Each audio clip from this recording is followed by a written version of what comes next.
नमस्ते सदावत्सले मातृभूमे। हम लोग डिस्कशन करने जा रहे हैं। हमने देखा होगा कि जब एक सेना, जो लूट-पाट की सेना हो, जिसका कोई उद्देश्य ना हो, एक ही उद्देश्य हो कि वो कैसे लूटेंगे, कैसे लूट-पाट कर आगे बढ़ेंगे।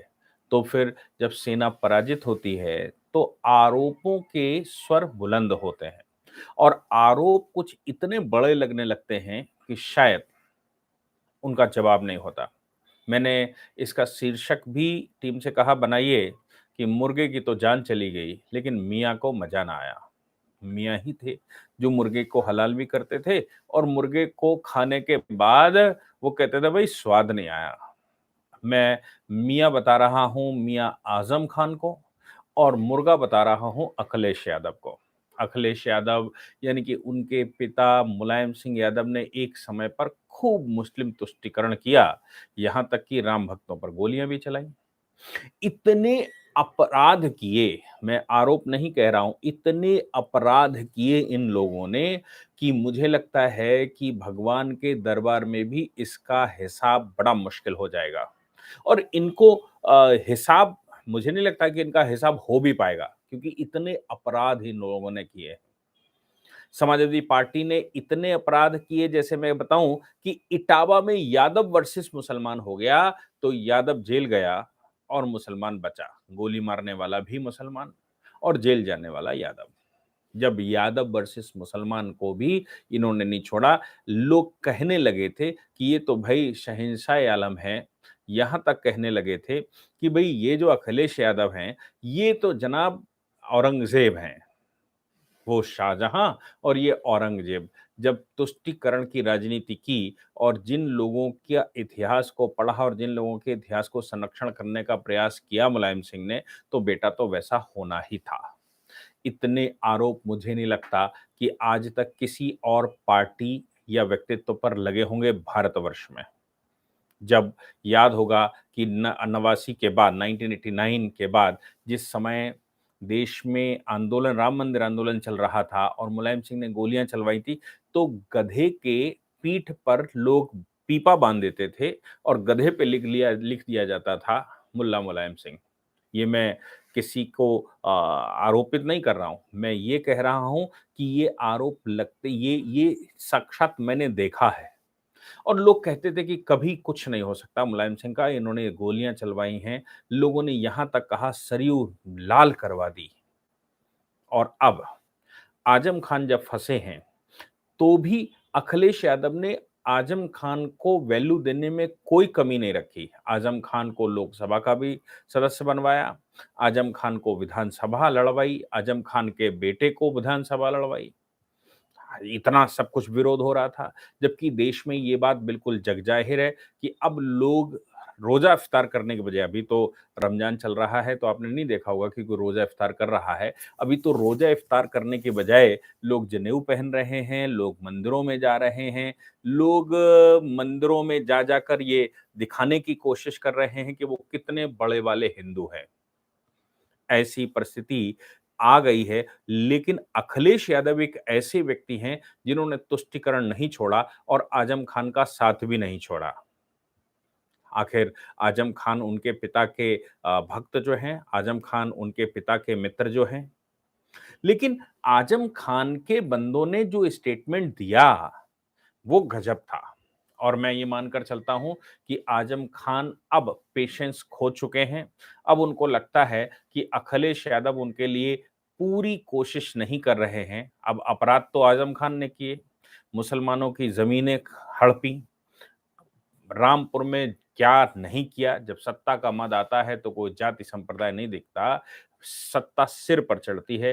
जिस समय समाजवादी पार्टी की सत्ता थी, उस समय रामपुर में यूनिवर्सिटियां बनाई जा रही थीं और उन यूनिवर्सिटियों में आजम खान खुद वाइस चांसलर बन गए थे। मुसलमानों की ज़मीनें हड़पने के लिए सरकारी मशीनरी का इस्तेमाल किया गया, उनके खिलाफ मुकदमे करे गए, उनको अंदर किया गया, ज़मीनें ज़बरदस्ती लिखवाई गईं। योगी बाबा जब बैठे तो उन्होंने जाँच करवा दी। मुसलमानों के स्टेटमेंटों के आधार पर, उनकी ज़मीनों के ओरिजिनल कागज़ के आधार पर पूरी यूनिवर्सिटी तोड़ी गई और आज़म खान को जेल भेजा गया। बहुत सारे आपराधिक मामले आजम खान, उनकी पत्नी के ऊपर लगे, बहुत सारे रॉन्ग एफिडेविट, बहुत सारे गलत तरीके से कागजात बनाना और जो कर सकते थे वो सब कुछ आजम खान ने किया। अब अंदर हैं। भई अब जब वो अंदर हैं, चार्जशीट उनके खिलाफ है, तो उनको बाहर कौन निकालेगा? उनको बाहर निकालने का काम अदालत का है। अदालत में मुकदमा लड़िए, अच्छे से अच्छा वकील खड़ा करिए और ये सिद्ध करिए कि योगी आदित्यनाथ जी ने जो चार्जशीटें बनवाई हैं या उनकी सरकार के समय पे जो चार्जशीटें बनी हैं, वो सब गलत चार्जशीटें हैं और सत्यता सामने ले आइए। आप बाहर आ जाएँगे।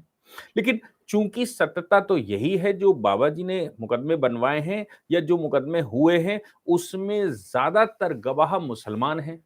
ज़्यादातर आज़म खान के विरोध में मुसलमान खड़े हैं, इसलिए आज़म खान का बाहर निकलना असंभव है। लेकिन वो अभी भी इस ख्वाब में हैं कि समाजवादी पार्टी के मुखिया उनको निकाल लेंगे।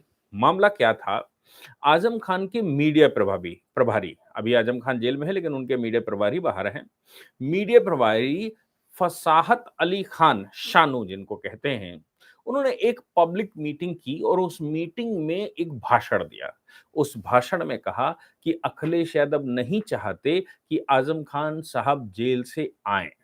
फसाहत अली ने ये भी आरोप लगाया कि सीएम योगी जी का बयान सही है क्या?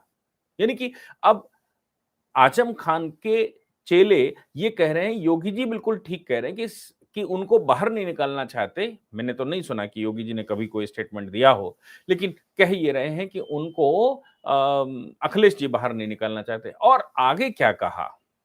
आज़म खान के मीडिया प्रभारी ने आगे ये कहा कि अब्दुल वोट भी दे, देखिए सुनिए, अब्दुल वोट भी दे और अब्दुल मुकदमे भी करवाए।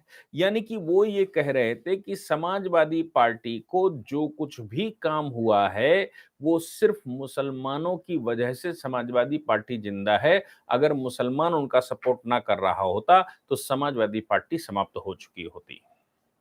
कहते हैं सारा ठेका अब्दुल ने ही ले रखा है क्या? वो वोट भी दे और जेल भी जाए। अब तो साहब आज़म खान जब से जेल में हैं, हम अनाथ हो गए हैं। अखिलेश यादव उनको बाहर नहीं निकलने देना चाहते।